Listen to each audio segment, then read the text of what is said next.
Okay, let's unpack this. Today, we're diving deep into a really fascinating corner of the global real estate market. We're talking about the dynamic property scene in Phuket. And remember, that's pronounced Phuket.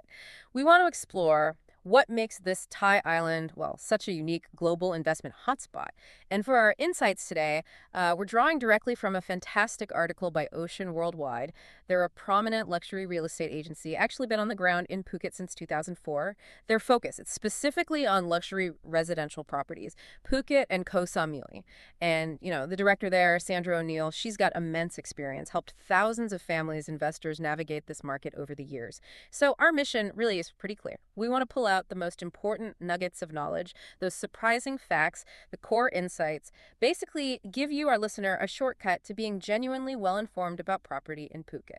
Cut through the noise. Right. So to kick us off, when you look at Thailand overall, what really makes Phuket's property market stand up? How is it so different from, say, Bangkok or other parts of the country? Yeah, that's exactly the right place to start. Because Phuket is defined by what you could call international buyer dominance. It's striking. In Bangkok, international buyers might be, what, 10 to 20%? Maybe less elsewhere? Yeah. But in Phuket, it's 60 to 70%. International buyers driving the transactions. 60 to 70%. Wow. It's a fundamental difference. So that's not just a number, right? What does that actually mean for someone investing there? Does it change how you think about risk or your exit strategy compared to a market like Bangkok, which is more domestic? Absolutely. It totally shifts the market's resilience. Because with so many international buyers, you get this cash transaction resilience. A lot of these overseas purchases, they aren't relying on Thai banks for mortgages. They're cash deals. Ah, okay. So less leverage involved locally. Exactly. Which makes the market much less vulnerable to local economic swings. Think, interest rate hikes in Thailand or changes in domestic lending rules. Phuket's less affected.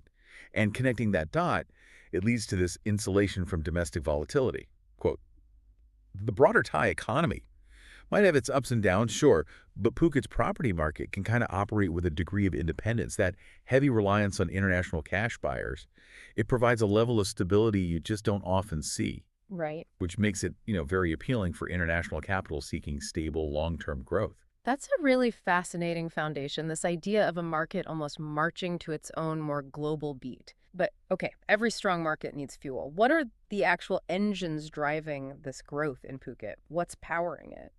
Well, the first and probably most obvious engine is just the incredible tourism sector performance. Phuket isn't just an island getaway anymore. It's transformed into this world-renowned resort destination. And more recently, it's actually become Asia's leading spot for branded residential property. Branded residences, right, like hotels lending their names. Precisely. And this directly fuels demand. Short-term rentals, obviously, but also long-term investments. The sheer volume and type of tourists constantly create a need for accommodation for services. That directly props up property values. And working alongside that, hand in hand really, is sustained infrastructure investment. We're not just talking resorts here. The government's long-term commitment, improving airports, hospitals, roads, that's been crucial for over 2 decades. 2 decades? That's consistent effort. It is. And without those improvements, tourism couldn't have scaled like it has. And without that tourism demand, well, sustained real estate growth just wouldn't happen. It makes Phuket this global center for luxury lifestyle property. And finally, a really key driver is supportive government policy support. You need clear rules, targeted incentives. That's vital. For instance, back in 2024, the government really stepped up enforcement against using nominee company. The nominee issue. Yeah. For Thai shareholders, now requiring companies to be set up with genuine profit intention, not just as a way to hold land. Okay, you mentioned that crackdown on nominee companies. Just briefly, for listeners who might not know the ins and outs of Thai property law, can you clarify what that means? Why is this increased enforcement significant for foreign investors? Is it about ensuring real economic activity? That's exactly it. Historically, some foreign investors might have used Thai nominee shareholders. Basically, a way to control land, sort of sidestepping foreign ownership limits. This new enforcement pushes for transparency. It ensures any company owning land must show legitimate business operations, a real profit intention. Got it. So more above board. Right. And this clarity, combined with the infrastructure spend, is already showing results. We saw significant growth in residential property transfers in Phuket, also Rayong, Samui, through the first quarter of 2025. It's dynamic space, but definitely becoming more transparent for investors. Okay, with those powerful drivers, tourism, infrastructure, government support, it makes sense that values would follow. So let's get to the numbers. What has all this dynamism meant for property owners? What are we seeing in terms of value and price trends? Yeah, good question. And the answer is pretty clear. Significant market value growth. Hmm. Land prices are a great indicator here. They've surged over 600% since 2005. 600% since 2005. Yep. That's a remarkable upward trend. Shows incredible resilience, even through global bumps like financial crises or pandemics. It really highlights Phuket's growing appeal as an investment destination. And to give you a feel for average house price ranges, well, condos in popular spots average around, say, 4.5 million Thai baht. But in prime locations, maybe Surin, the average price per square meter can be around 96,000 baht. So the whole unit gets quite pricey. Right, that adds up quickly. It does. And if you're thinking rentals, a three-bedroom villa in peak season, easily 100,000 baht per month. And if you compare this with other Thai markets, Phuket is different. Bangkok, sure, it has a wider range of properties, but Phuket's intense focus on luxury villas, sea view condos, that commands premium prices. Because of that international buyer base. Exactly, that international base and the strong tourism economy. This consistent growth, somewhat insulated from domestic issues, really sets it apart. For instance, the Thalang district. That's become a real hotspot for luxury villa sales recently. That's definitely an impressive growth story. But, growth often brings complexity. As the market booms, what kind of new developments are we seeing, and who are these global investors shaping Phuket's future? True. Growth isn't always simple. We are seeing a constant introduction of new projects, especially in those high-demand areas like Bang Tao, Term Talay. These often feature things like turnkey ownership, big international brand names attached, wellness integration, strong rental management. So more than just the building itself. Absolutely. Think high-end developments like the Standard Residences or Trivananda. They're selling a whole lifestyle package, not just four walls, which naturally leads to high demand in specific districts. Land prices get pushed up, especially places like Churing Talay, Bang Tao. They're near the beaches, golf courses, lifestyle stuff. Right. Now, with all this growth, you do get real infrastructure challenges. Traffic is a big one. Anyone who's been there in high season knows. Oh, yeah. And while projects like the Kathu Patong Tunnel are meant to help, Well, and they're working on water scarcity, yeah. these are things smart investors are definitely looking at. Due diligence is key. It's good to hear those challenges are being tackled, not just ignored. Something else interesting in the data is this shift towards resale properties. Apparently, from January to April 2024, resales were like 68% of all transactions. That's significant. What's driving that? Why existing homes over brand new? That's a really telling statistic. It suggests buyers are often looking for maybe better value, Yeah. or they want immediate occupancy, wait for new builds. Makes sense. Sometimes it's about finding a specific location or a property with a proven rental history, perhaps. Something new developments can't always match immediately. It also means new developers aren't just competing with each other. They're up against a strong resale market, too. And, just to reiterate, the crucial role of international buyers can't be overstated. Their investment comes from all over: UK, France, Russia, US, Australia, Italy, and increasingly India. Quite a diverse mix. It is, and that diversity is a major strength. It insulates Phuket from relying too heavily on any single country's economy. Now, these buyers, they show a clear preference for condominiums and homes. Condos often offer that simpler path to foreign ownership, good for investment or personal use, while villas offer more space, privacy.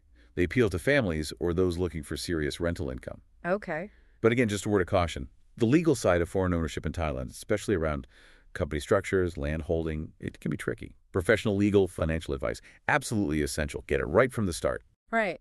So with all these options out there, condos, villas, new, resale, what actually makes a property really stand out? What commands that premium price in Phuket? What features are buyers really valuing? Good question for anyone investing. First off, there's a definite premium for sea view properties. In 2024, properties with a sea view were commanding about 25% more than similar ones without it. 25% just for the view. Pretty much. It's basic supply and demand. Those stunning ocean vistas. Limited supply, very high demand. And beyond the view, something we're seeing grow rapidly is the demand for integrated wellness facilities.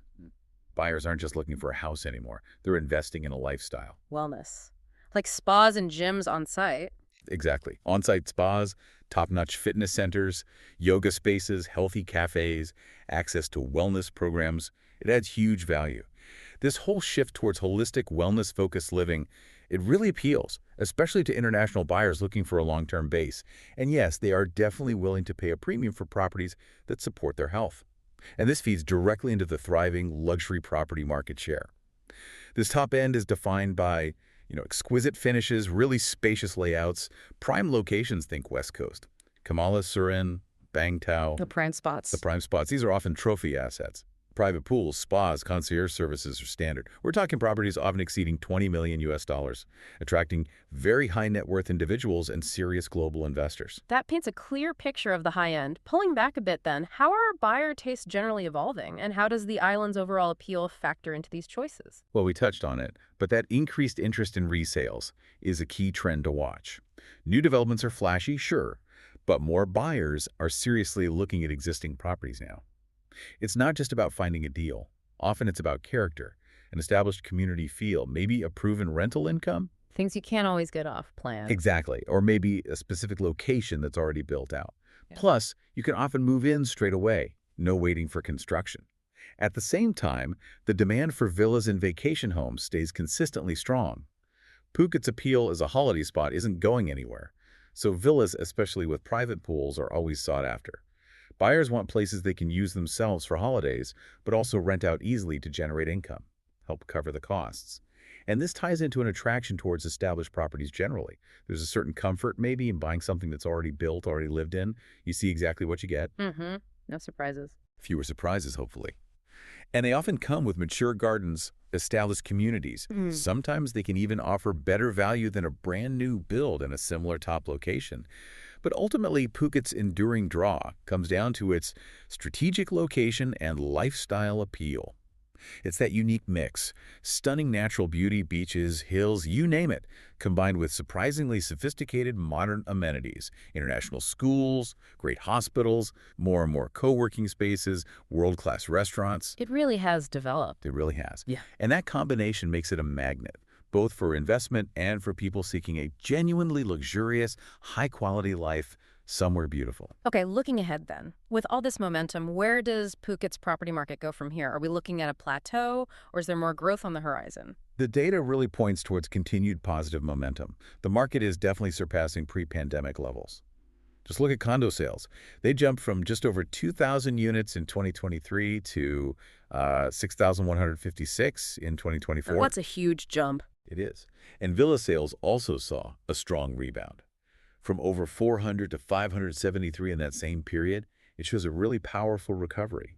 Initially, yeah, pent-up demand after travel eased, but now it's sustained by ongoing international interest. And this recovery, this future growth, it relies on the continued influx of international capital. Phuket is still a magnet for global buyers. From that diverse range of countries we mentioned, the steady flow of investment is vital, sustains market growth, drives new projects. But as we've said, potential investors really need to be aware of that evolving legal landscape around foreign ownership. Get good advice. Absolutely. Get expert advice before you commit significant capital. It's crucial. As for anticipated market evolution, what's next? We expect a few key trends. Probably an increased focus on sustainability, buyers actively seeking properties with eco-conscious design, green practices.